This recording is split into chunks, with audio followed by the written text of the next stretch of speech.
Hello, everyone. My name is Gary Gomes. I am a Vedic astrologer from New Bedford, Massachusetts. You can contact me at 508-525-0001. That's again 508-525-0001. I've been a Vedic astrologer for roughly 34 years. And we're going to look at Vedic astrology, how it affects you, how it affects the world around you, and also look at the current election. Yes, we're still in on that. So I think one of the things that I want to look at, first of all, oh, by the way, I do readings and I do take students. I'm versed in a lot of different techniques in terms of reading natal charts and also in electional astrology, which means picking events, and also in terms of I've had a relatively good record in terms of world predictions, not perfect. Mundane astrology or world predictions is the toughest part of astrology, but I've done okay. As some things right where other people, where I was in a distinct minority, and I have a very peculiar way of looking at the world. So for those of you who appreciate that, that's fine. And I look forward to working with you if you decide to contact me. I did post an interview I had with Alan Anand last week. I will be posting more interviews, and I'm looking forward to speaking with more astrologers as we go on. Okay. So I'm not really a hyper traditionalist. I follow the classical texts in Vedic astrology fairly carefully. I also have a mind which God encourages me to use at various points, or my instincts tell me I won't make it grandiose. My instincts tell me to follow at certain times. And so far, it's served me pretty well. So let's talk about, last week, I'm just going to spend a few minutes on the conventions. Okay, so last week so the Democratic convention did do very well in the ratings. So let's talk about that for a second. And we'll talk about the JF Kennedy, the RFK withdrawal from the race as well. So the Democratic convention I had down at 7 o'clock at 8 o'clock at night starting. That was probably incorrect. So let's go with 7 o'clock in the morning. And so I'm going to show you that to you on the screen. Now, this was a very highly rated convention in terms of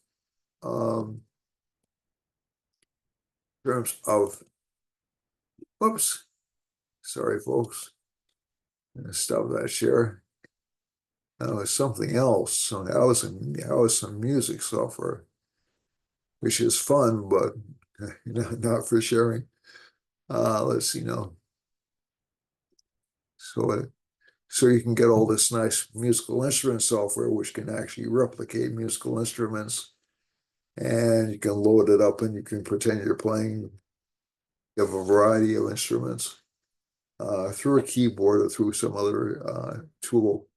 So I will be doing videos on that in the future, but not right now. So let me turn the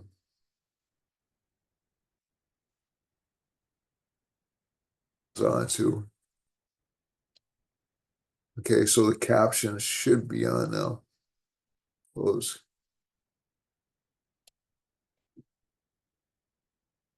Caption. Okay. I don't want to do that. Okay. All right. So let me show the caption. There we go. All right. So the captions are on now. We're back on again. And let me go to the chart. Let me go to the Democratic Convention chart. Let's see now. Let me see if I can pull it up again. My apologies. I'm really a little bit Mercury retrograde, which is always everybody's excuse for when things go wrong. But it's true. So as I said, actually last week, the Sun, Venus, Mercury are in the first house in this convention. Saturn is in the 10th, is in the 7th house, excuse me. And moon is not quite, it's not quite a perennial moon. You know, the perennial moon is a full moon. That actually happens in the evening. So the first day, and it would actually happen relatively early. So maybe within about an hour of the starting time. This was the delegates' breakfast. So the Moon Saturn conjunction, or the Moon Saturn conjunction started. So essentially, what you had was during the week. So let's just flip it forward. So August 19th was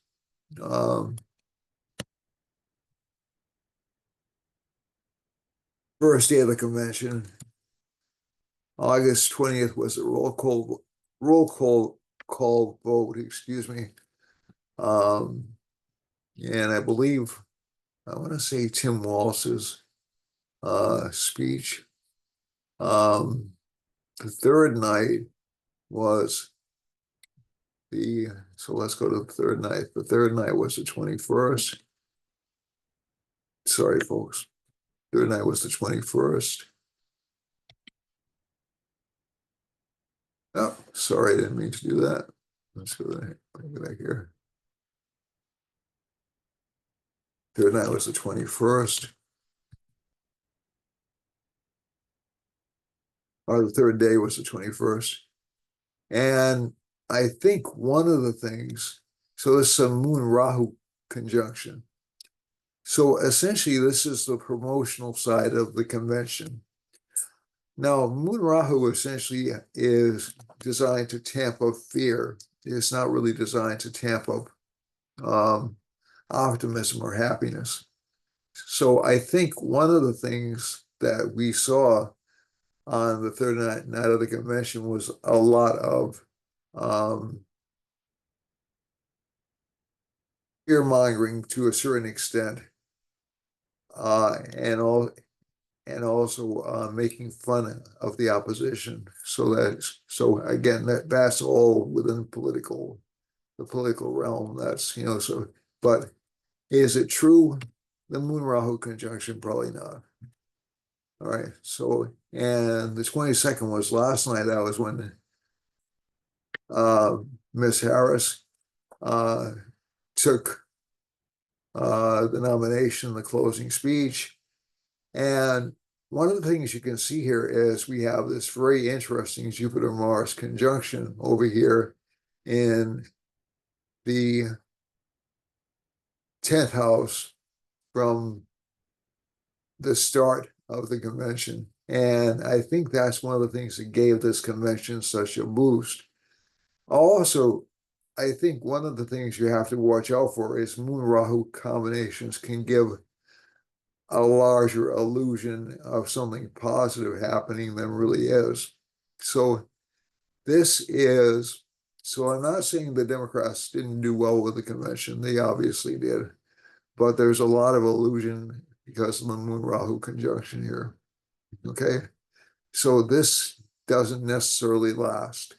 So let's go back to the Republican convention, which was not as widely viewed, but also there was less expectation of drama.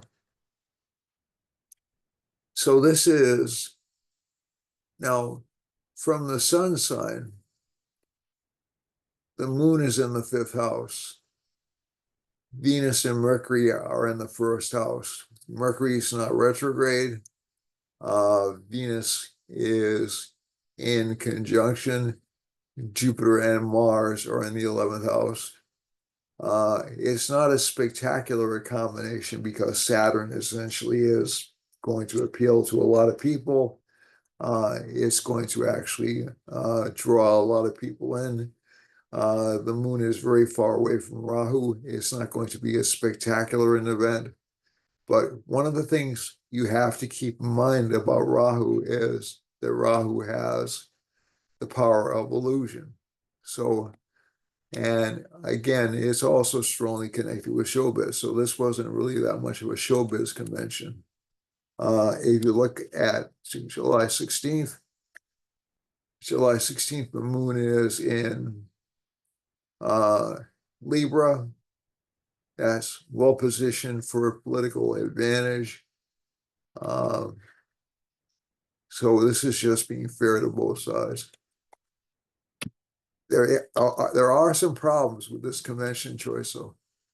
The 18th, the moon goes to Scorpio, which is Donald Trump's lunar sign.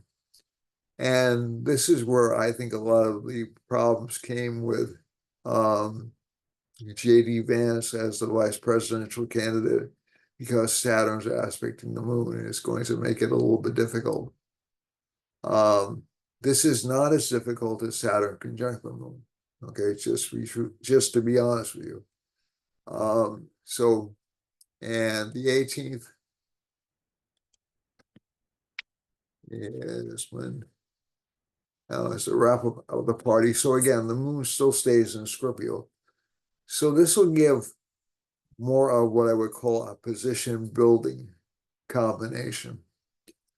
So I think one of the things you have to keep in mind is for most of the Democratic convention, we had a Mars-Mercury aspect in the chart, or for all of it, pretty much. The Mars-Mercury aspect is really not good. It does indicate a great many lies. Now, this doesn't mean there weren't lies told at the Republican convention, but it's a more modest affair. Saturn's aspecting the moon is going to be a lot less enthusiasm. But Rahu's also not now with the moon, so there's less artifice going on. There's less fakery going on. So that may upset some people, but that's how I see the two charts. Okay. In terms of, so let's look at RFK's announcement today that he's suspending his campaign. That usually means the person's dropping out, but he's not taking himself off the ballots in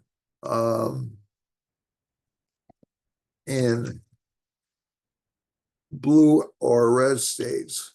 Okay. But he is taking himself off of the ballots in toss-up states. Okay, so he doesn't want to influence the election, and in his words, he really doesn't want to give the Democrats an opportunity, or he doesn't want to give Democrats a win. And I understand that from a personal perspective. I'm not taking sides in this particular race, but he did get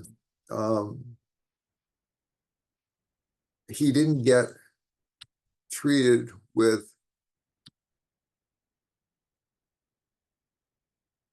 courtesy that would normally be shown to a third party candidate. No, that doesn't mean I agree with his policies. It just means that, essentially, I think he wasn't treated well by the Democrats. And I believe that was in Phoenix, Arizona.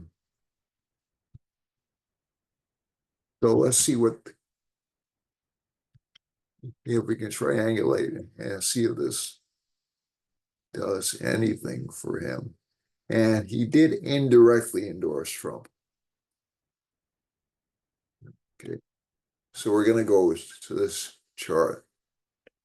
So So Scorpio's in the first house when he essentially, he'll probably completely pull out, I think, basically. He says he's suspending his campaign, but that usually is a kind of a buzzword for um, leaving the campaign. Moon is heading towards exaltation. Saturn is aspecting the moon. Will this have an impact? Yeah, it will. It will make the race more competitive. Jupiter and Mars are aspecting the first house when he made the announcement. Sun and Venus are in the 10th house. And let's see now, will that help Trump? Because it was made during a Scorpio rising sign, I would say it will. It doesn't necessarily mean it will clinch the election for Trump, but I think it'll help Trump. The Saturn Moon combination I'm not crazy about, but at the same time, and the Saturn Sun Venus combination, I think he's worried that um, the way the Democrats have been acting over the past 3 elections or 4 elections, basically, is that they're not allowing any dissent within the party. And so essentially, we did have a process whereby um, essentially the deal was made, and we haven't had a selection of a candidate like this since 1968. The closest we came was in 1972 when the governor replaced his vice presidential candidate, Hilton. But 1968, it was Humphrey, and like I said, the analogies to me are kind of astonishing, or the not analogies. I'm using the wrong word. The similarities are kind of astonishing because Hubert Humphrey came in as a happy warrior. He took over for Johnson. Johnson did voluntarily leave. So I think that one of the things, the difference is that I don't think that Biden voluntarily left. I still don't believe that. Um, I think he was forced out. I keep telling people with Scorpio risings to watch out for their friends because their friends will stab them in the back. And I think this is now again, do I think it's a good thing that Biden dropped out? Actually, yes. I think that given his chart, he might not even make it to the end of the year. So I think that at least this gives us a little bit more of a chance to weigh the candidates appropriately. But I also dislike the fact that we have a candidate that nobody really, it wasn't thrown open, it wasn't opened up to public's discernment. And that just bothers me. I'm sorry. It's just really, um, it's, it's old time politics, which I thought we'd grown out of. It's essentially the party says, yeah, you're going to be the nominee. And it's sort of like, not really a backroom deal, but more or less like, well, this is the person we have. This is the person that it looks like will make the least problem with. And look, it's historical. We have a woman of color running. So that's something for the voters to get excited about if they want to see that kind of change occur. I tend to like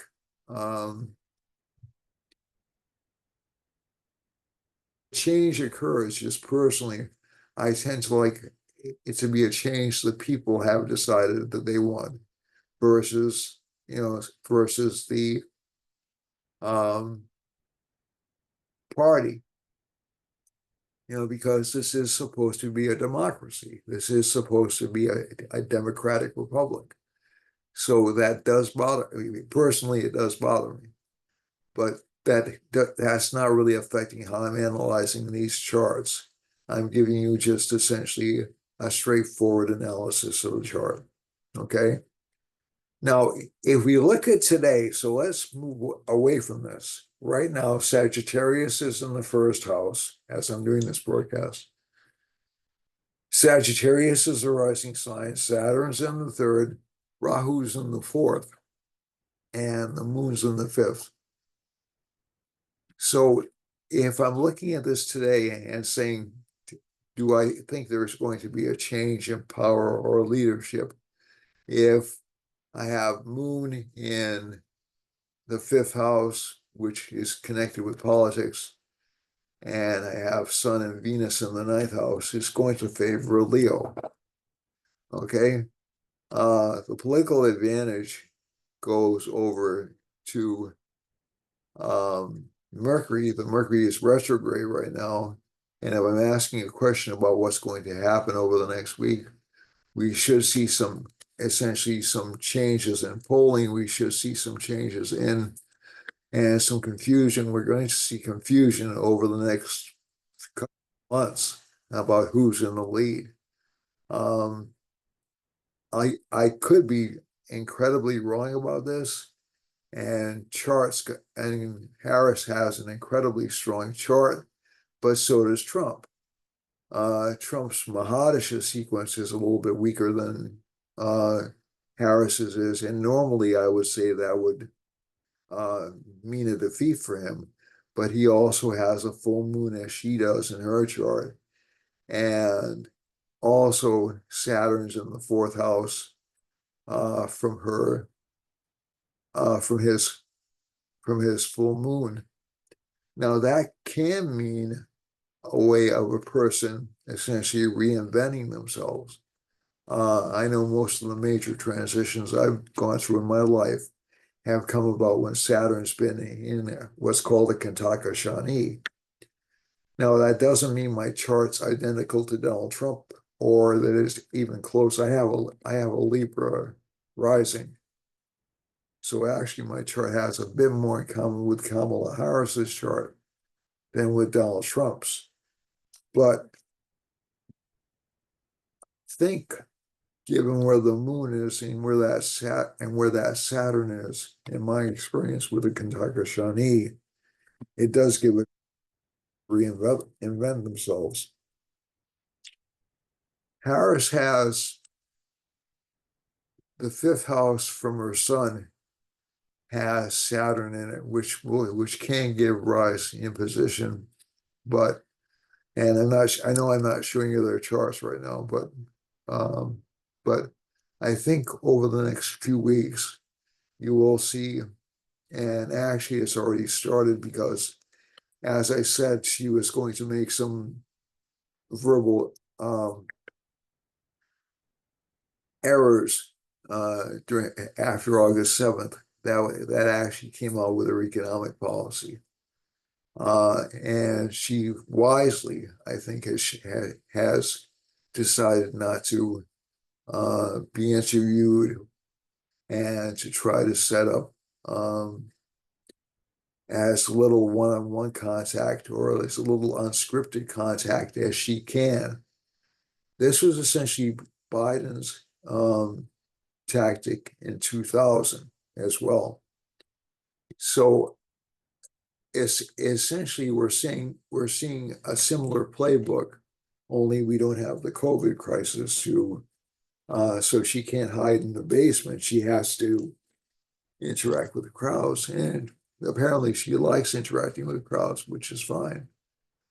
So you don't want somebody who hates people as your president, but I'm also worried about somebody who has a 90% turnover rate in staff since they became vice president.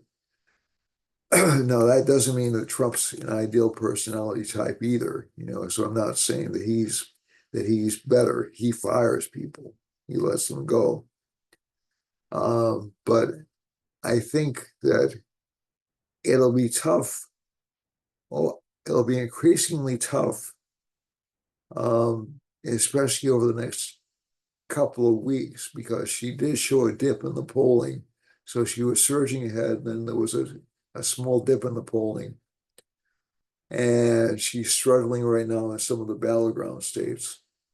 As a matter of fact, in most of the battleground states, to hold on to whatever lead she has, and Trump has actually taken back the lead in some of the battleground states, depending on the poll you're looking at. So again, this is still too close to call, but let's see what's happening in the world overall. Okay, again, like I said, my inclination at the date, I may change my mind and say Harris is going to be the winner, but right now I'm still sticking with Trump. The other thing is we have this, and Kennedy did help him, in all honesty. So the Sun, Venus, now again, they can make Kennedy seem crazy. They can make him seem irrational, for not backing vaccines. Certainly he has vulnerabilities. So they can try to do that thing about, essentially what has been the case since 2000, since really 2008, where the Republicans were deemed to be a party of lesser intelligence, or not as sophisticated or different or deplorable or a cult. Okay. So, and the latest is weird. They're not like us. They're weird. They don't understand things.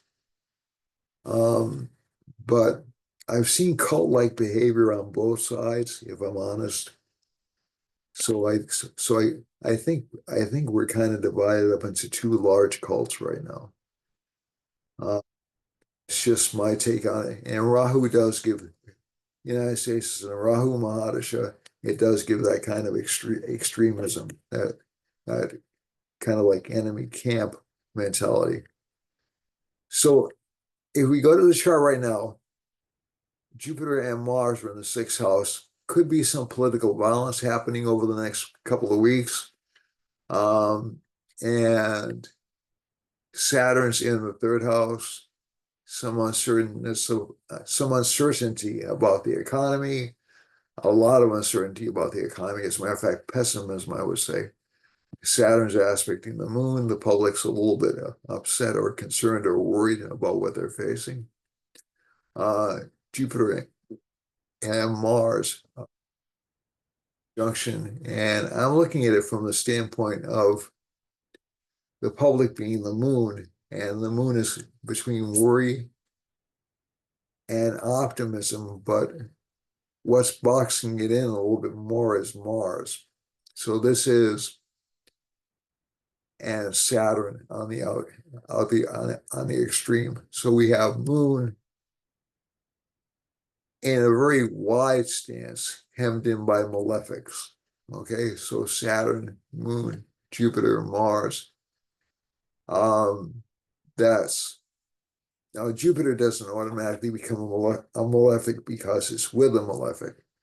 But Mars is a malefic, and that's the planet that's bounding this side. Saturn is bounding this side. And there's a fear overall, I think, that the country is heading backwards. So again, it's the idea that we're heading in the wrong direction. That's still going to be a theme. And I believe you're going to see that come up again and again and again over the next week or so. Saturn's aspecting the sun and Venus. And so while the government may seem to be attractive because Venus is in the same sign with the sun, it's also viewed as being a bit oppressive. Sun-Saturn oppositions tend to look at government as being uncommunicative or controlling. So that's going to be an issue. I would also expect some more election censorship over the next couple of weeks. One of the striking things that came out over this past week, and it was a small event, but it was indicative of what happens sometimes in the press, and that is Judy Woodruff made a comment about Trump telling Netanyahu not to accept a peace deal um, in the Middle East because it would look good for the Harris regime. And both individuals denied it. Number one, now that's, you can only take that to the bank, only so far to the bank. But the actual original news story that she quoted from, that she addressed, didn't have any mention of that particular discussion. So it was something that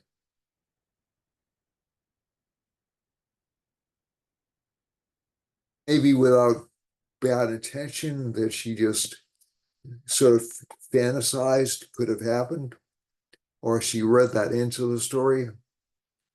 But those are the kinds of subtle things I'm begging you, just as a concerned citizen, to watch out for, that you actually get the real story, that you actually get what people actually said versus what you're told they said. Okay?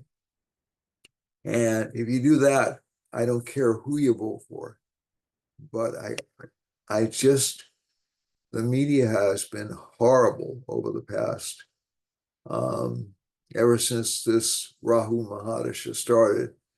And it's really, it's trying to manipulate things in a way to keep you glued to your TV sets, waiting for the next set of bad news. And did you hear what this person said? Did you hear what that person said?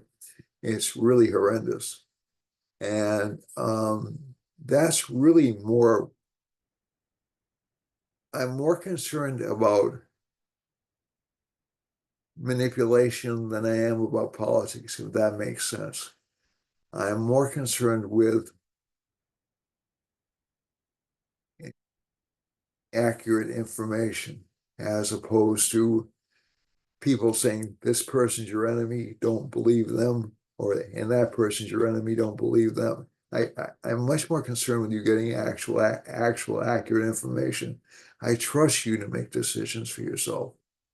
Okay. So that's my bias. Okay. K2's in the, can be some disruptions or some civil violence from this combination.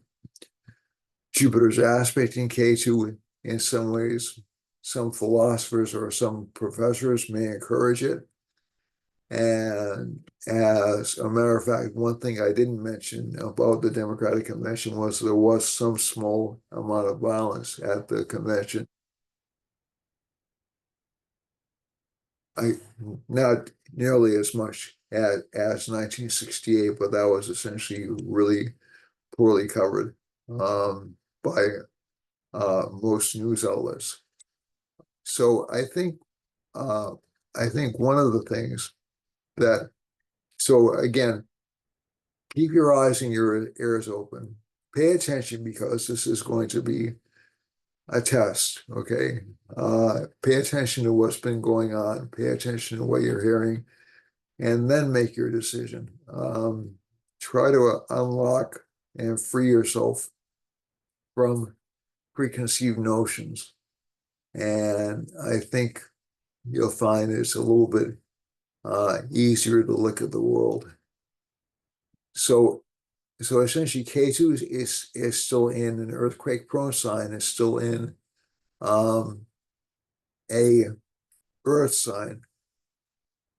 Rahu's still in Pisces. Now you notice these two planets are stationary. They're not moving forwards, or they're essentially moving forward, which is a little bit unusual. Now that happened last night, I believe. So that is an important marker. Okay. So that's why I think you had the changeover. So you had Ms. Harris engaged in an historic event, but you also had Kennedy um, engaged in a significant event today. So,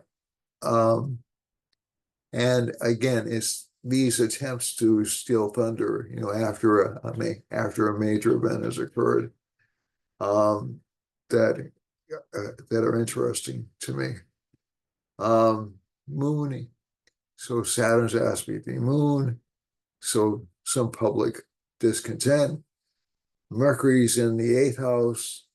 Um, Media is trying to back up or to essentially um, not make up stories, but trying to retrace their tracks.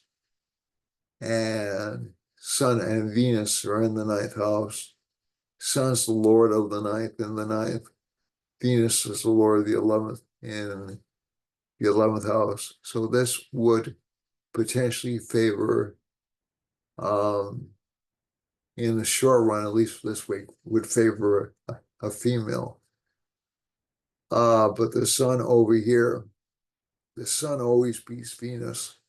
Um, Venus is one of the few planets which is invincible. Um, it's usually victorious over every planet except for the sun. And essentially the sun can just swallow Venus. Venus disappears in the brilliance of the sun. So Venus is about 22 degrees if you look away from the sun, roughly. So that's out of combustion range. That's pretty clearly out of combustion range. Mercury is within combustion range. It's 9 degrees, which is within combustion range. And combustion is this really interesting thing where you have essentially the press is Mercury, so you'll have them essentially trying to um, manipulate the emotions of people. And this will be true pretty much across the board. There have been several entertainment things which have come up over the past few weeks in which certain studios have been firing people who haven't been making the money, and that's what you'd expect a studio to do, but it's taken them a couple of years to do it. So, and that's political. That's a political manifestation, and so I think you're starting to see this exchange where people are going to get very emotional about what they believe. Mercury's at the end of Ashlesha Nakshatra, which is a very tricky nakshatra, but you'll start to see more truth coming out of the media also. And that's because Mars is no longer helping Mercury to lie, basically. All right, so let's look at the individual signs for this week. I don't have a lot of time left, so I'll just try to buzz through these. For Aries, a lot of focus on home life, a lot of miscommunication about home life. Mars and Jupiter are in the second house, increased wealth, increased financial gains, maybe especially connected with property. K2's I'm sorry, Sun and Venus are in the fifth house. That's so poor communication for Aries, but poor communication for everybody pretty much. And Sun and Venus are in the fifth house, so that gives some financial gains to spouse or luck to spouse. Saturn's in the 11th house, so the gains will be taken up by obligations and by work. And Rahu's in the 12th house, still not really a good financial time for Aries, although this Rahu stationary direct is pretty unusual, but it'll bring a little bit of financial reality into the game. For Taurus, Taurus has Jupiter and Mars in the second house or in the first house. as a good combination, gives some financial gains, maybe through inheritances or maybe through relationship partners. Mercury's in the second lord, Mercury's in the third house, so there are communication problems with family again. Sun and Venus, there's a lot of focus on family in this chart this week. And K2's in the fifth, that tends to give some disruptions or arguments with children. Saturn's in the 10th house, so there's a lot of work life going on. But again, there's a bit of a tendency to overspend, and you really can't trust your friends. Your friends may be a bit phony. For Gemini, Gemini has the Lord of Gemini is in the second house, so there'll be this feeling of deja vu for a lot of people over the next 3 weeks. I'll have to repeat a lot of the things that they thought resolved. They're going to have to wrap up a lot of things they thought would resolve. And Sun and Venus in the third house, a lot of courage, especially in terms of projecting what you want or identifying what you want, and a lot of attention on beauty. K2's in the fourth house, some disruption or some emotional disruption. Rahu, dissatisfaction with career, where you might see career life shift around this week because of that Rahu in the 10th house. Saturn's in the ninth. Generally a feeling that you have to work twice as hard to get half as much, so that's pretty standard. That'll be that way for about the next 3 to 4 months. And a little bit more financial conservatism for the sign. Jupiter and Mars are in the 12th house. So again, spending for learning, but maybe overspending, and also spending for cures and our friends.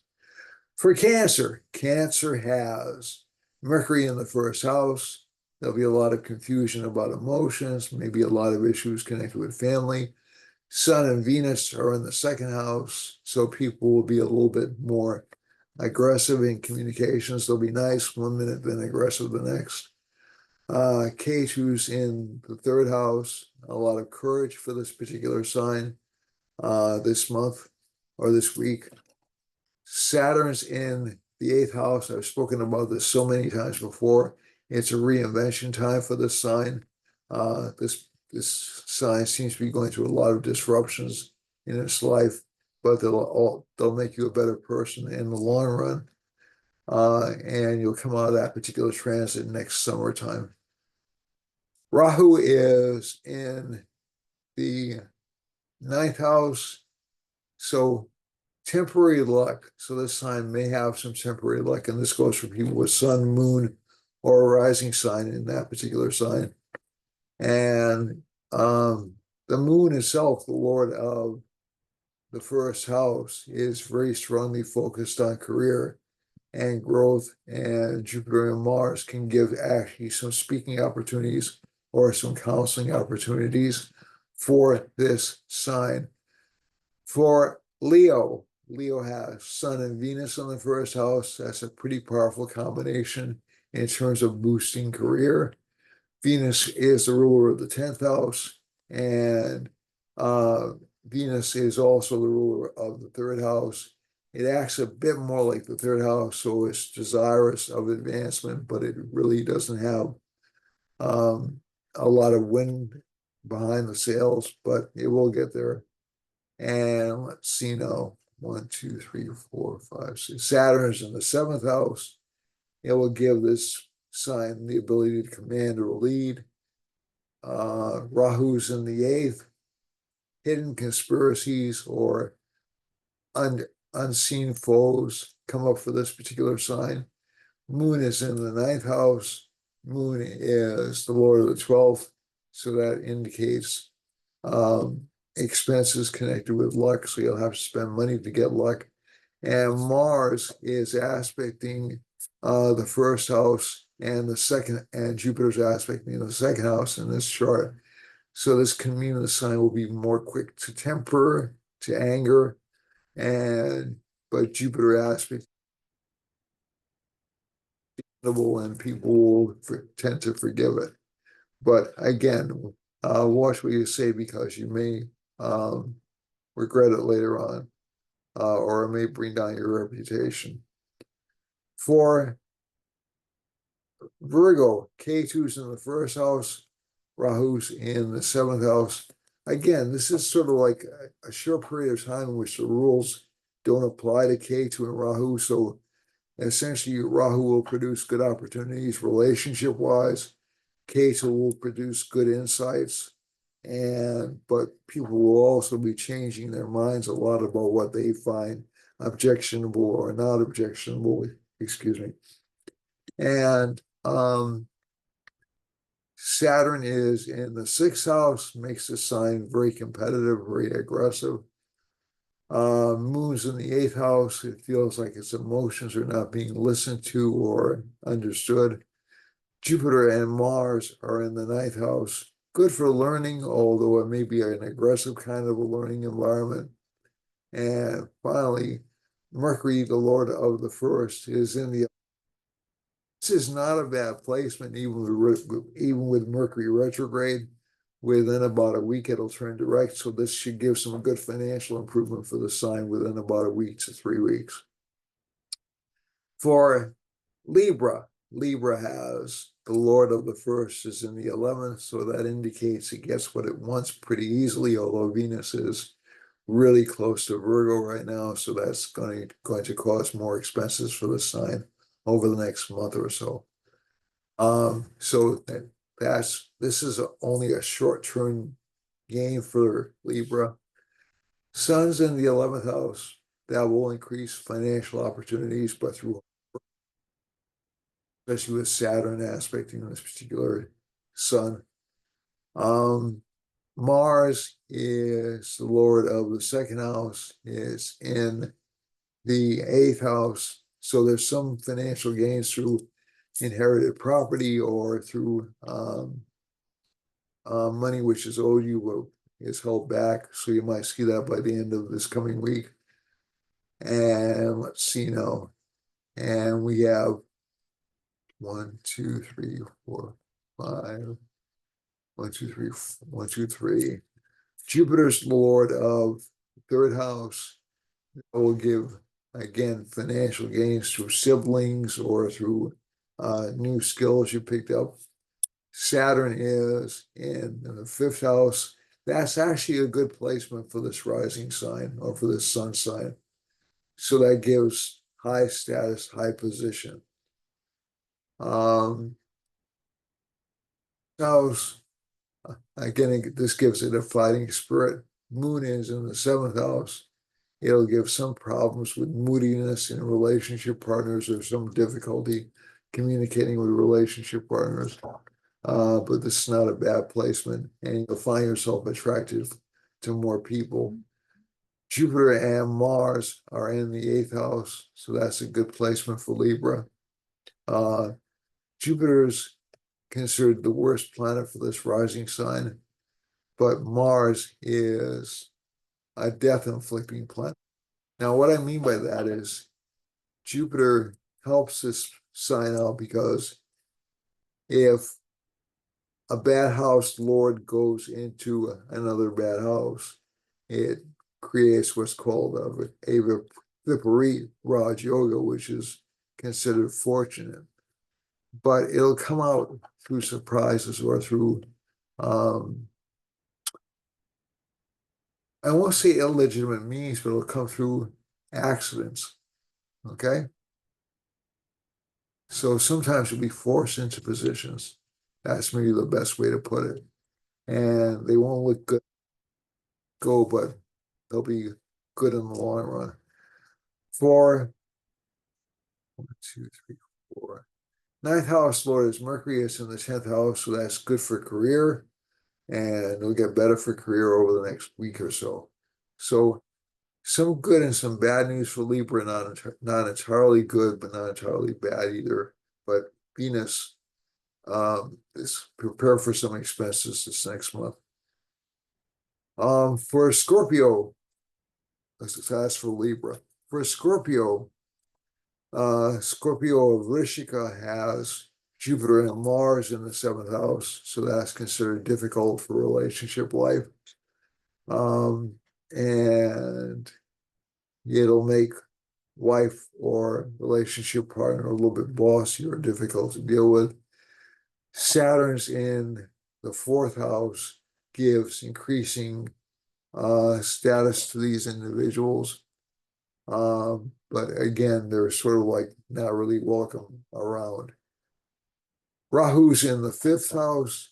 That'll give some problems with children or some scandals connected with children. Moon is in the sixth. That tends to give some financial issues connected with parents because of this particular combination. Jupiter and Mars are, we've already spoken about that. Mercury's in the ninth house, and Sun and Venus are in the 10th house. So, and Ketu's in the 11th house. So that combination, poor communication, some professional success, but not a lot of gains. Okay. For Sagittarius has Jupiter and Mars in the sixth house. Will make this chart very competitive. Moon is in the fifth. That's the eighth lord in the fifth house. So it's a little bit difficult in terms of luck or political luck for this particular sign. Saturn's in the third house, aspecting the moon. That will give difficulties in terms of financial growth and also in terms of elected office. Rahu's in the fourth, dissatisfaction with the current state of things. Ketu's in the 10th, feeling a lack of recognition or people paying attention to you. Mercury's in the eighth house. That's not necessarily a bad combination, but it will make you do more research than you probably like. And Sun and Venus are in the ninth house. That's good for financial gain and authority. For Capricorn has Saturn in the second house, and that's actually a good placement. It should give increased wealth from past efforts. Rahu's in the third. It's stationary direct right now. He usually only stays stationary direct for a couple of days, so it should be gone by tomorrow or the day after. And then the confusion will start again.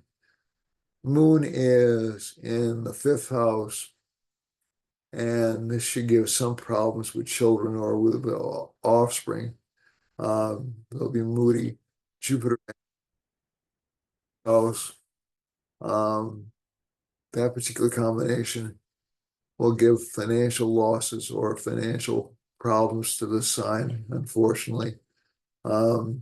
It's not bad because Mars will give gains from real estate, but Jupiter will also be problematic in terms of how confident you feel and also how lucky you feel. So that will lead to losses.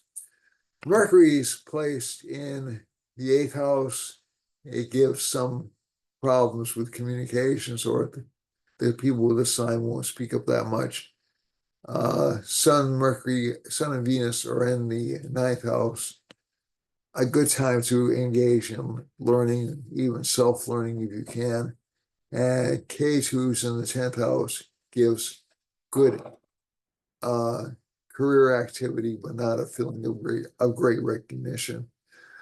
And let's see, Capricorn has, so I think I went a little bit off course here, a little bit off chart course here. So Mercury's in the sixth house. Mercury's in the seventh house, so that will make you attracted to younger partners. Sun and Venus are in the eighth house. That will cause some confidence problems, but also some problems with investments, especially from the government. And Ketu's in the 10th house. That will give feelings of lack of recognition at work. My apologies. So the second one I gave you was the more correct one. For Aquarius, Saturn's in the first house. It's a position of authority, of leadership, but it's usually not really all that recognized as being good. Uh, Saturn is in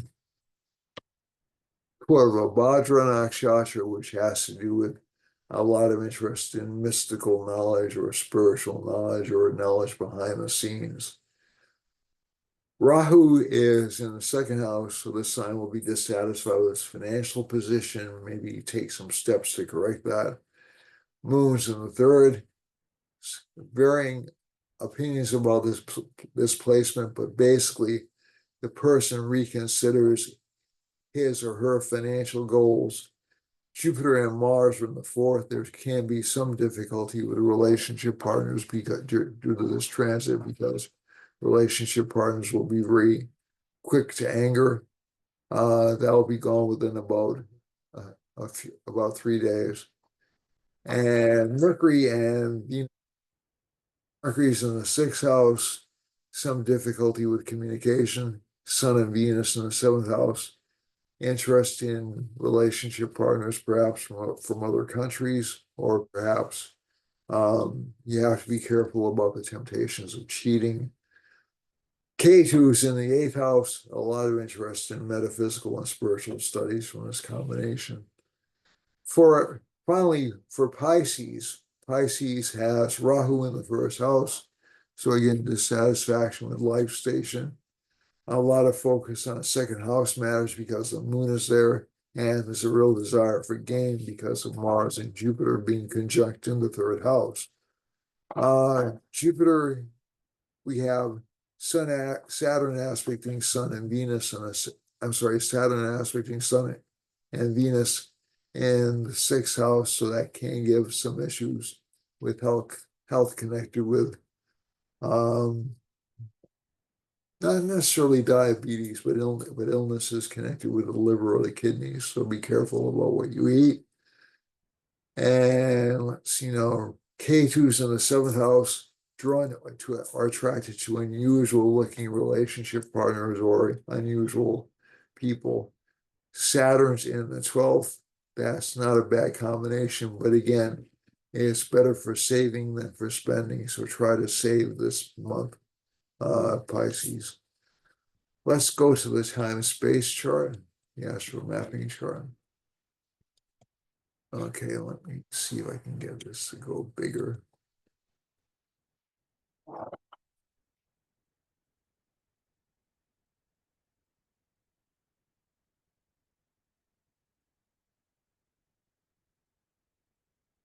Let me see,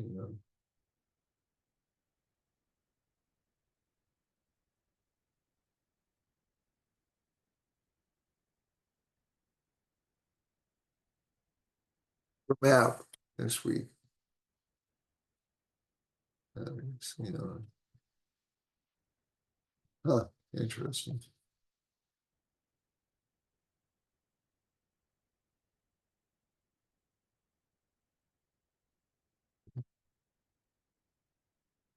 Again, yeah, I'll try to get it bigger.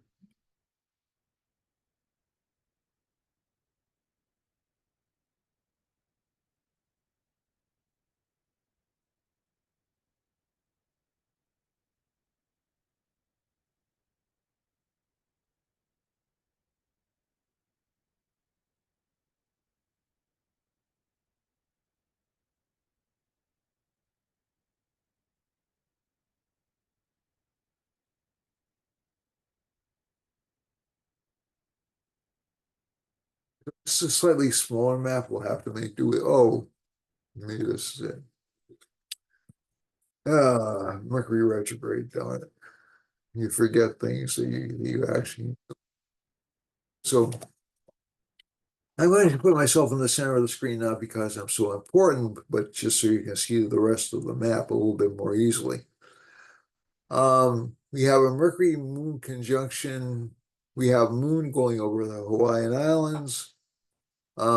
Again, so it looks like rainfall or some heavy rainfall, but also some political life issues out there. As I've told you several times before, this particular place is doing is having difficulty with land issues. So this will become public this week. Mercury is going over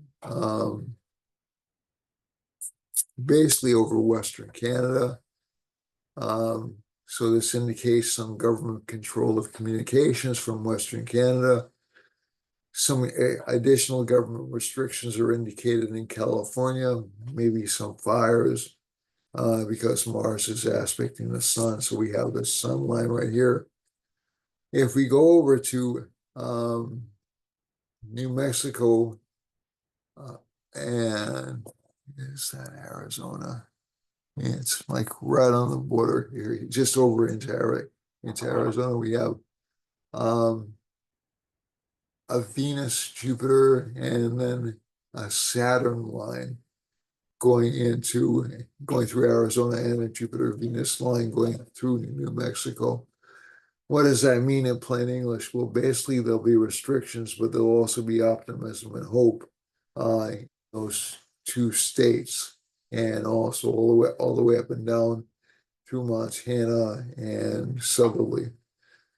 From the chart, Venus and Jupiter are also passing through Mexico, so this should give increased optimism to Mexico, maybe increased financial growth. There's a Mars line running through Louisiana and up through looks like Arkansas, and then north all the way up into Minnesota, I believe that is, into central Canada. So essentially there should be some arguments or some difficulties in that part of the world. I would encourage you to keep a close eye on Iowa and Illinois and Michigan, because it looks like they're and also Illinois and let me see now. Illinois and let's see. This is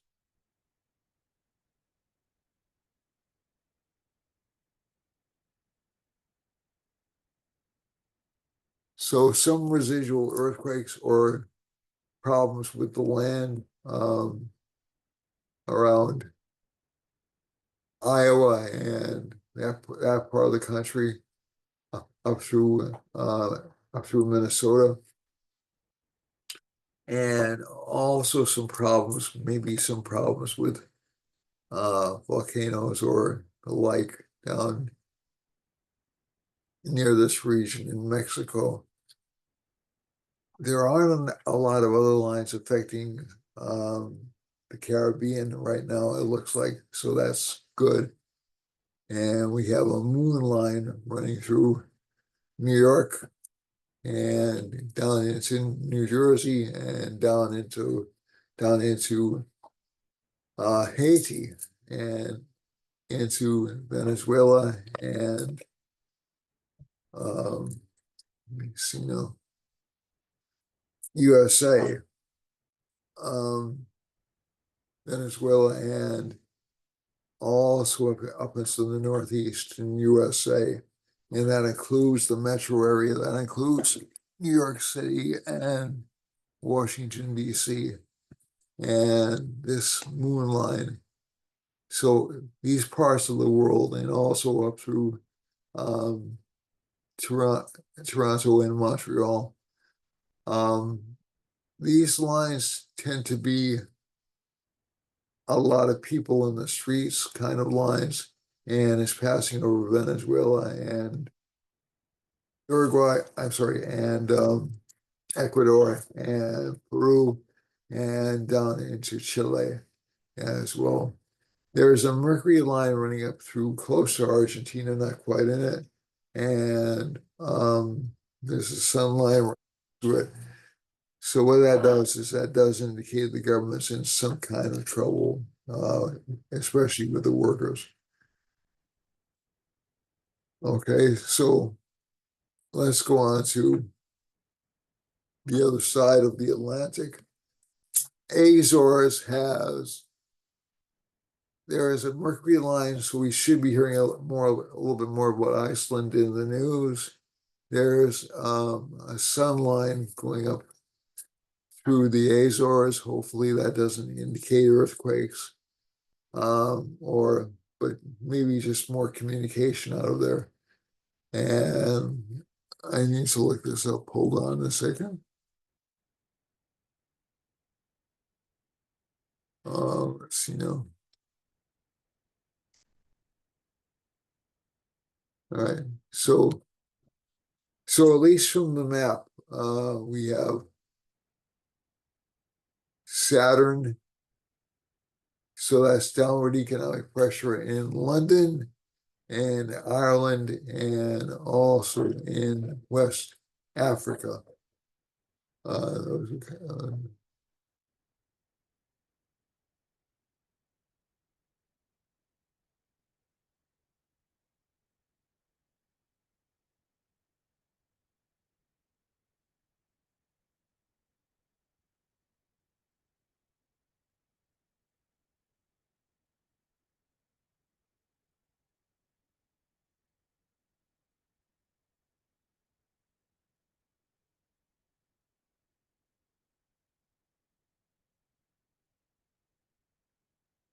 that's why I lost my concentration for a second. I apologize for and it's really because I didn't get enough sleep last night. So I apologize to you folks. For we have a moon line running through England right now, and moon is England's going through hell right now. So is Ireland to a certain extent. Spain not so much, but we have a Rahu line running through Ireland, Scotland, and a moon line.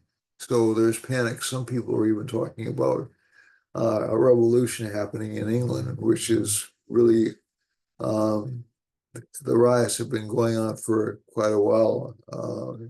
So it's I think they've calmed down a little bit, but it's still an issue for them.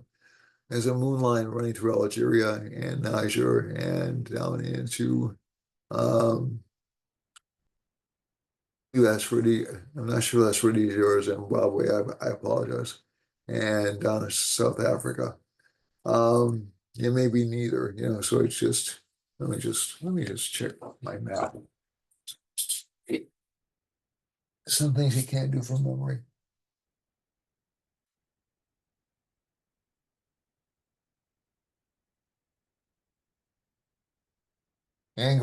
It's Angola and Namibia.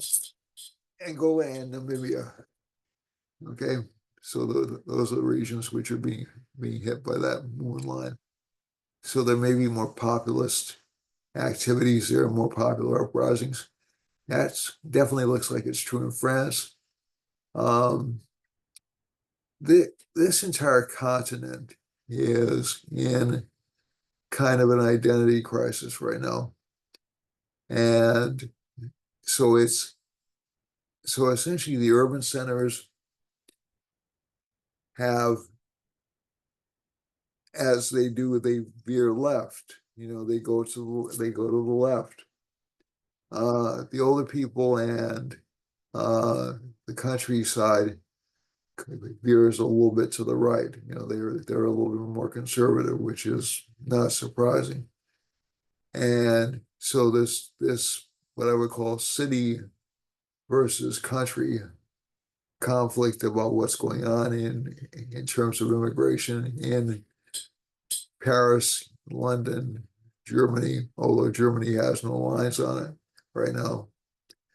And as a matter of fact, throughout the rest of Europe, even up in Norway and Sweden, uh, and even Finland, they're having some issues with unauthorized immigration. Excuse me. So this part of the world, we have a Jupiter-Mars line going over Ukraine and a Mercury line going right through it. So we're hearing a lot about the Ukraine in the news, and that managed a successful counterattack on Russia into Kursk, but I don't know how long that's going to last. There's a sun line going through right through here, going down through Iran, and Iran may be more interested in violence as well. It's interesting. I'm not seeing a lot of lines going through. There's a line going through Israel, so communications are blocked in Israel right now. Okay, and actually, let me just see. No, no, this is closer. This is closer. My apologies. This is closer to Israel over here. And so, but communications do seem to be blocked in Israel. They seem to be blocked, and there is a danger that we're being lied to about what's happening in Ukraine, especially in this part of the country. No, not in terms of the attacks. The attacks are real. But no, the attacks on Russia are correct. But I'm wondering with that sun line going through this region and down through Iran and into Saudi Arabia, whether or not that they're going to be able to hold that, I don't think for much longer. Um, Maximum 3 weeks. Saturn's going right through Pakistan, Afghanistan, India right now, so that could foreshadow economic difficulties. There's a Venus line running through India as well, and through uh, Pakistan, Afghanistan.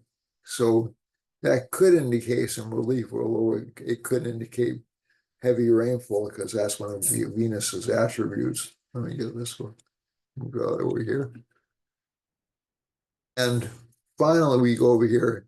Rahu is going over Bengal, the Bengal region of India, and this should create some panic.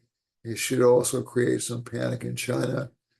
I have heard recently about there's a new movement in China in which the young people are essentially refusing to work hard. They're refusing to follow the state mandates of work, so that's going to cause problems with them over the next, or problems for them over the next 2 years. Um, and Moon is going over here and over Southeast Asia. So again, that probably doesn't mean anything more than heavy rains and a heavy public profile of Vietnam, Cambodia, and to a lesser extent, Laos and Thailand. There's a line going over Indonesia. Indonesia is a really big manufacturing center. So that moon line will bring Indonesia into the limelight again. There's a Mercury line going over North and South Korea. So that could indicate stilted communications and down through Australia. And finally, there's a Saturn line, which can indicate a little bit of an economic slowdown in Australia. There's a couple of, there's a Saturn line right next to Japan, which can be, as a matter of fact, kind of a double Saturn line over Japan, which can indicate their economy is slowing down. And finally, we have a Jupiter-Mars conjunction heading close to New Zealand. So this could mean political infighting or sudden shifts in policy in the government. So that's it for this week. There are some opportunities. There are some positive planetary changes occurring. Mercury going back into Cancer is actually good because it will allow more truthfulness to come out. That won't last long, but it'll last at least for a couple of months. And I think the other thing is it'll last at least until September, until late September. The other thing is we are gearing up for a couple of eclipses in September. I'll probably talk about those next week. September and October, October 2nd, the day after an important. So we'll see what happens with that. And also we'll see what happens with um, the situation around the world. We have two, maybe three potentially really dangerous military situations developing. And it's, which is not really what I want to see happening at all right now. I think the Jupiter-Mars conjunction, when Mars breaks away from the conjunction with, I'll get a little bit of the self-righteousness out of out of war and maybe make us more pragmatic. I can always hope that that'll be the situation, but um, people aren't.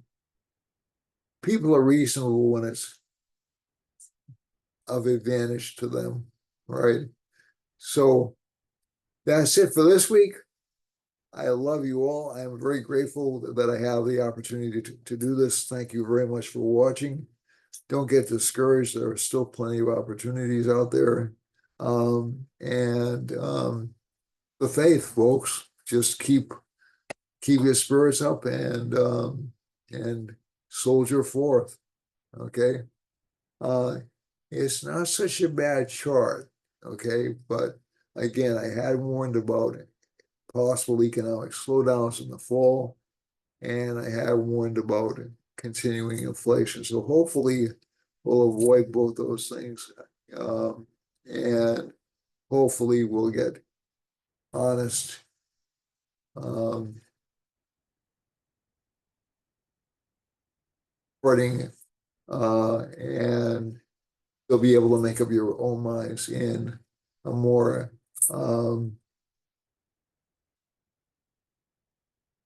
even-handed or more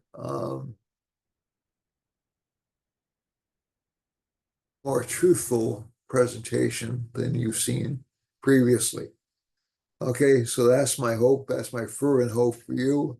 My fervent hope for you is you all prosper and do well, and your families are healthy and safe, and everyone's fine around you. Okay, so sending blessings.